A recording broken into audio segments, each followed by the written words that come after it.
Hello everyone, and welcome back to this edition of MBC News. I'm Jenna Skidmore. And I'm River and Polly. How are you feeling today, Jenna? I don't know about you, but I've been swamped with schoolwork lately. Same. My backpack feels so heavy. I don't know how those seniors fit everything into those kid-sized bags. I don't either, but they're definitely cute. I agree. I'm just wondering why they carry them. That's a good question. Ava Hurtalendi caught up with some MHS seniors to discuss the why behind their backpack preferences. In less than a year, the class of 2022 will be graduating and moving on with their adult lives. Or are they? Despite being a few months away from entering adulthood, MHS seniors are channeling their inner third grader by wearing backpacks made for kids, decorated with characters from their childhood. Senior Madison Kopfler believes that these backpacks send a fun-loving message. I chose a children's backpack for senior year just because, of course, it's a huge tradition here and all of the seniors before me have done it. But overall, I think it's a really great way that we honor the seniors, and just in a way that, like, you see someone with a kid's backpack in the hallways and you know that's a senior. This is someone that almost like deserves respect and someone that is a person you can look up to in the school. And I also think it connects us back to, like, it's our last year of high school, entering adulthood, and like connecting us back to elementary school when having a fun backpack was so much fun. As senioritis kicks in, some students believe that wearing a child's backpack allows them to show off their unique personalities. When I walk through the hall with my backpack, I want people to be intrigued. They're like, why is this backpack made of a fishnet material? You know, like, what does that tell you about that guy? And I think it tells people that I'm really cool. I didn't really choose this backpack. I would say that this backpack more chose me. My backpack is very permeable, right? There's a lot of holes in it, you know? And it kind of represents my life, because my life, there's a lot of loose ends and there's a lot of things that aren't patched up all the way. And my goal is to strive to patch up those loose ends, to fill those holes. The story behind receiving this backpack is quite intense. Jack needed a backpack, and so did I. It was the beginning of the school year, and I got him a banana backpack, and he wanted to give me a backpack that was at the same level as that, since he loves bananas so much. Seeing my backpack is a question in itself. Why does he have a Rubik's Cube backpack? And I think that's what I want from people, is to question my backpack. You could look all you want for this backpack and you're not gonna find it. That's what makes it so special. To incoming seniors who are debating whether or not to have a fun backpack, I know that it might seem silly or like something that's like uncool, but it really is just a really great way to like connect back to when you were younger, and like just that last piece of connecting to your childhood before you go off into the adult world. It's your senior year, and who cares? You're out of here in a year anyway, so no one's gonna make fun of you for having a weird, fun backpack. So do it, because it's a fun tradition that I think is really special to Mason High School. Whether it's My Little Pony, Toy Story, or even a Rubik's Cube, it's easy to see that these seniors aren't ready to let go of their childhood just yet. It's safe to say that these adults have no shame in owning the halls their final year, even if they do look and act like third graders. I'm Ava Hurtalendi, MBC News. Oh, that is a cool tradition. I should start thinking about what I want to do next year. Good idea. I think a dinosaur backpack could be fun. I don't know about a dinosaur backpack, but there have been some other reptiles around the school. Other reptiles? Yes, and he happens to roam around the classroom of a new biology teacher here at MHS. Ella Rush has the story. Janeko and her gecko. It's kind of a package deal when you walk into Erin Janeko's biology classroom.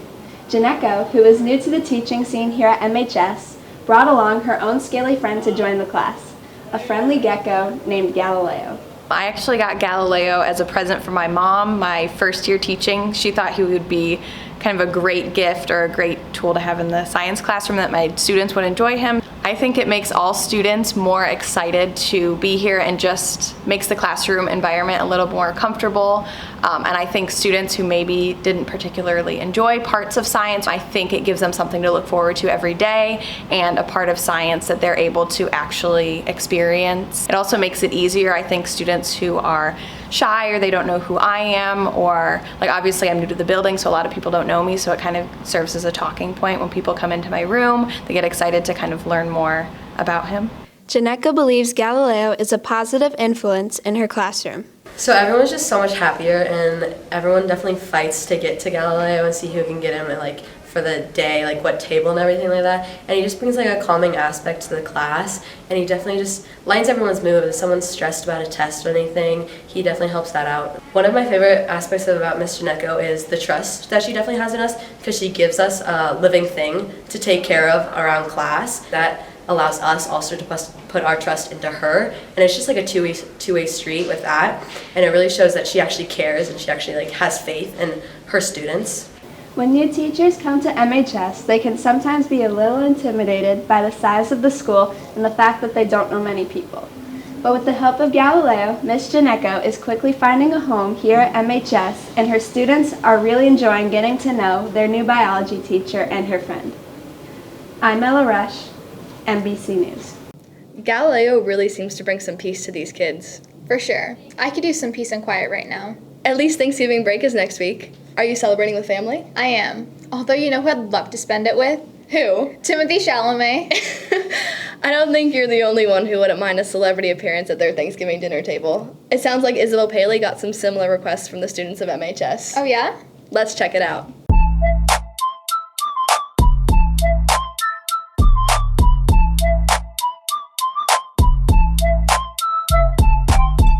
Thanksgiving dinner is a time typically spent with family and friends, but I know everyone has that one aunt who brings strange casseroles and weird conversation. So that got me thinking, what if we could pick who to invite to our Thanksgiving table? So I hit the halls of MHS to ask students who's one person, dead or alive, you'd like to share Thanksgiving dinner with. Who's one person, dead or alive, you'd have Thanksgiving dinner with? Justin Bieber. What would you say to Justin Bieber? I love you. No, you love me. Probably say Evan Peters. Oh yeah, he's hot. Yeah. Oh yeah. Just because he's hot? Yeah. Just so you can look at him through the whole dinner? Yeah, no, it's a good one. I would make some moves on him. My great-great-great-grandma, because she's dead. I'd say Lil Uzi Vert because I need him to pay for my tuition. Who's one person, dead or alive, you'd have Thanksgiving dinner with? Chris Evans. Why? Because I think he's really awesome and I want to meet his dog. You want to meet his dog? So you'd say Chris Evans and dog? Of course. Playboy Cardi, because he's my king and Lord and Savior. Bob Ross, I want him to paint me like a French girl in Titanic. Could it just be young Leonardo DiCaprio? Specifically young Leonardo DiCaprio. Myself. I don't think the world needs two of you. I'd probably have to choose George Washington. He seems like a cool dude. Do you think you'd wear the wig, that little white wig he wears? Oh, for sure. Patrick Mahomes, because he just sold the bag for my fantasy league. Taylor Swift. Can you invite me so we can have like a private concert? I'll think about it. Okay, that sounds like a good idea. Probably not. It looks like students of MHS definitely have high hopes who to invite to their Thanksgiving dinner, but it might be a little bit difficult to pass the stuffing if you're staring at Leonardo DiCaprio gnawing on a turkey leg or Taylor Swift digging into the cranberry sauce. I hope you all have a wonderful Thanksgiving. I'm Isabel Paley, MBC News. Hey everyone, my name is Tanya Tasker, and my pronouns are she and her. My name is Reva Reddy, and my pronouns are also she and her. We're from the Mason High School Student Inclusive Excellence Leadership Team, and our goal is to make sure that our school is a safe, supportive, and inclusive environment for all students.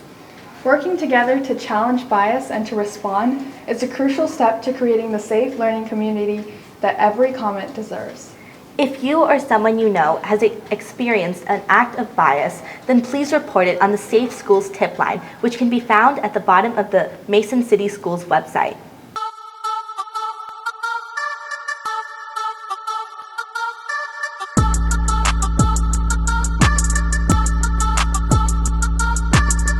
What's up, Comic Country? I'm Adam Little, bringing you the latest and greatest in NBC Sports. The winter sports season is right around the corner, and the Mason girls basketball team is looking to build off the success from their last campaign. Committing to the University of Miami last month, superstar Kyla Oldeker, one of the top prospects in the country, is looking to make an impact on the team as a lone senior. Luca Tao has the story. As they prepare to tip off for the new season, the Mason girls basketball team is looking to continue the legacy of the storied program. As the lone senior on the team, Kyla Oldeker is hoping to be the leader that the Comets need on and off the court. Oldeker, who is one of the nation's top basketball prospects, has already made a big decision that she hopes will help her play without the stress of dealing with recruiting. the senior post player recently announced her commitment to continue her playing career at the University of Miami. Oldeker hopes by getting this decision out of the way, she can focus on her senior year for the Comets. It's way easier. I doesn't feel as, stressed out, talking to coaches, over 20 of them every day. With me being the only senior, it's a lot, tougher because you have a lot of juniors and then you got more freshmen coming in who also learning than the sophomores who's, kind of on both sides. Some don't really know, what to do, and then some do. So it also helps because you have them stepping in to help me. For us, with our practice lately, I feel like we're way better than we were last year. So, also state mentality, get farther than we was last year. Head coach Rob Matula once again has a talented team this year. He is counting on Oldeker to be a consistent force for the Comets, but he also expects each player on the team to contribute. Anytime, a student athlete has an opportunity to get that commitment out of the way, I think it just it takes a little bit of pressure off that individual. Same expectations I have for her, I have for all of our kids. I expect her to to lead by example, be a vocal leader, do the best that she possibly can to make us better. She's obviously going to, help the team, and I think she'll make everybody else better around her just because, she can, kind of relax and lead and, do the things that she wants to do and not feel any pressure. It should be another exciting season for the Mason girls basketball team. They will be led by one of the nation's top prospects, as she will be the center of attention and confidently take on the role of leadership for a team who is all too familiar with success on the basketball court. I'm Luca Tao, MBC Sports. Student athletes here at MHS aren't only representing the Comets on the collegiate level, but even on the national level. Senior Carl Blebaum was selected as a U.S. Junior National Swim co-captain. While his list of accomplishments are endless, he credits his success to being a Mason Comet. Abby Samuel has the story. The Olympics are a dream for many athletes, but for Mason swimmer Carl Blebaum, the dream of competing in the Olympics is within reach. Blebaum is currently the co-captain of the USA Junior National Swim Team, and swimming with the U.S. has taken him across the globe, from Berlin to Budapest. To say the Comet swim star has a lot on his plate is an understatement. Not only will he be counted on to lead the Comets in the pool this winter, but he'll also be working towards his goal of one day representing the U.S. in the Olympic Games. I got started with swimming when I was 5. My dad put me in the sport for Hamilton Elks, a country club, probably about 20 minutes down the road. I took swim lessons when I was 1, and so I've been in the water for a lot of my life. My sister was a swimmer, so my dad was a swimmer, my grandpa, everyone in my family basically.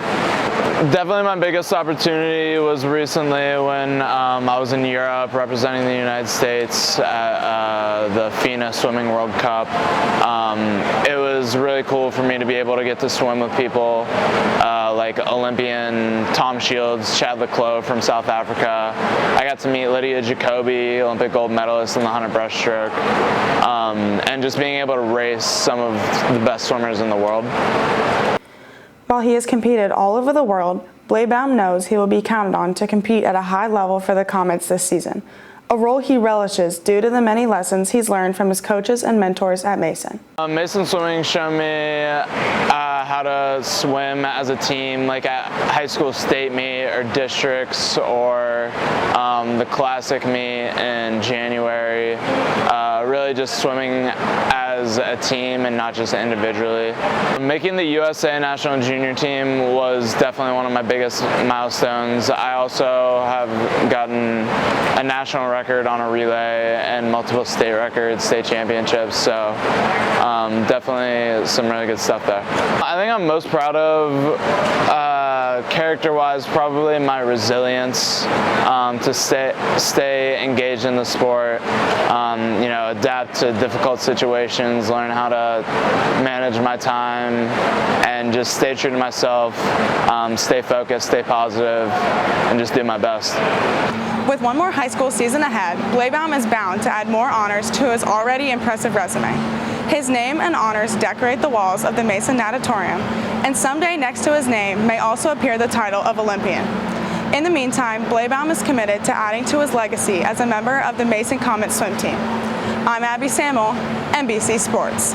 Joining Blebaum on the national stage, senior Lily Lippett, a former U.S. national gymnast, knows the hard work and dedication it takes to represent her country. After fulfilling her national gymnastic aspirations, Lippitt is taking a step back to enjoy her senior year and prepare for the college world. Brooke Pacchiola has the story. Gymnastics is arguably the most death-defying yet delicate sport there is. Many will step up to the bar, but only a select few will tumble their way to success. Lily Lippitt's countless years of dedication has led her to competing around the world with some of the best gymnasts as a 3-time national team member for the USA. I just kept working hard, and I was told that I could possibly make it, and I just kept persevering. The process was very challenging. I had to put a lot of work into it, but every day I was more inspired to reach my goals, knowing that they were coming closer and closer. And when I finally made the national team, it was just so exciting, and it made me keep pushing. It's a lot of fun representing the USA. It's so invigorating just representing the flag and knowing that you are an ambassador for a country that you love. And I also love doing it with my teammates. It's so fun when you get girls from all over the world and that you know that you're the best of the best and you get to compete for the USA. I made a couple finals. I made beam finals for both times at Canada, which I was really proud of, especially being on an international level, competing against past Olympians, world champions. That was really exciting for me. I think the best accomplishments, though, are the ones we made as a team, knowing that we took that gold home for USA. After being homeschooled for most of her high school career to compete around the world, Lily is confident in her decision to take a step back from the national team to enjoy her senior year. And although she has retired from elite gymnastics, Lily is committed to furthering her gymnastics career at Louisiana State University, one of the top Division I gymnastics schools in the country. I wanted to take a step back in my last year for my senior year and just have fun with gymnastics and do something that I loved and felt good about. And I wanted to transition well into college gymnastics because it is a different atmosphere, and I feel that retiring from elite gymnastics and taking a year doing level 10, it would help me transition better to college. When I did online school, it was very independent and individualized. I would just read the textbook. But at Mason, there's so many different opportunities to learn. And I'm so excited that I have the opportunity to do that and gymnastics that I love. Competing on the national level in front of thousands of people takes a tremendous amount of strength and courage. But knowing when it's time to take a step back requires just as much, if not more. Lily's happy to be back in the halls of MHS to enjoy her senior year before the competition picks back up next year at LSU. Her balance both on the beam and in her life reflects a maturity and poise that sets her apart from many other athletes. I'm Brooke Pacchiola, MBC Sports. I can't wait to see what Lily has in store next fall at LSU. That's going to wrap up this edition of MBC Sports. Back to Reva and Jenna at the desk. Since Thanksgiving is right around the corner, let's not forget what the holiday is about. Giving back. MHS Sibs is having a food drive to support local families in need. I can't imagine Thanksgiving without food on the table. Neither can I. We can all work together to help donate and give back to our community. Visit the QR code on the screen to learn more and for information on making a donation. Please consider giving back in spirit of our upcoming holiday season. Well, that wraps up this edition of MBC News. As always, we're committed to bringing you the news of students making the news. We couldn't have done it without our fantastic cast and crew. So from everyone in front of and behind the camera, I'm Reva Rampali. And I'm Jenna Skidmore. We'll see you next time.